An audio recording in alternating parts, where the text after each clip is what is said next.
इसके रखने की एक वजह ये भी है कि इसमें बहुत सारे कलर्स होते हैं, तो मतलब आपको एक ये परिंदा देख के ऐसे लगता है कि जैसे कुदरत ने बहुत फुर्सत में एक ये खूबसूरत चीज़ बनाई है। कोई भी अगर शौकीन ना भी हो तो वो जब इस बर्ड को देखता है तो उसकी कोशिश होती है कि वो उसको रखे और अपने पास ब्रीड कराए। तो यही वजह है कि मैं पिछले 10 साल से ये गोल्डन फिंच को ब्रीड करा रहा हूँ। और बर्ड का अगर सिंगिंग कहा जाए वो बहुत अच्छी है, आपको सुन के बहुत अच्छा लगता है।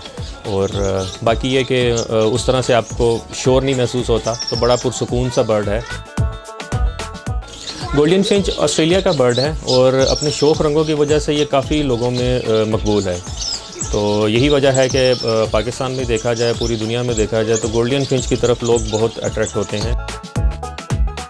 मेरे पास इस वक्त 4 से 5 मुख्तलिफ फिंच की ब्रीड्स हैं, जिसमें कट थ्रोट है, कट थ्रोट में भी 2 कलर्स हैं, और स्टार फिंच है, डायमंड फिंच है। फिंच बेसिकली मेरा शौक फिंच है और उसमें भी जो है गोल्डन को मैं ज़्यादा प्रेफर करता हूँ क्योंकि उसके कलर्स की वजह से। इसका जब बच्चा जो चिक पैदा होता है तो उसकी चोंच के साथ 3 डॉट्स होते हैं, 3 एक तरफ होते हैं, 3 दूसरी तरफ होते हैं। और वो अल्लाह की कुदरत ऐसी है कि वो चमकदार होते हैं, जिसकी वजह से होता क्या है, जब बच्चे को फीड चाहिए होती है तो जब वो मुंह खोलता है तो बॉक्स के अंदर पेरेंट्स को बेसिकली वो एक लाइट के तौर पे वो रिफ्लेक्ट कर रहे होते हैं, जिससे उनको अंदाज़ा होता है कि पेरेंट्स से फीड कहाँ कहाँ बच्चों को करवानी है।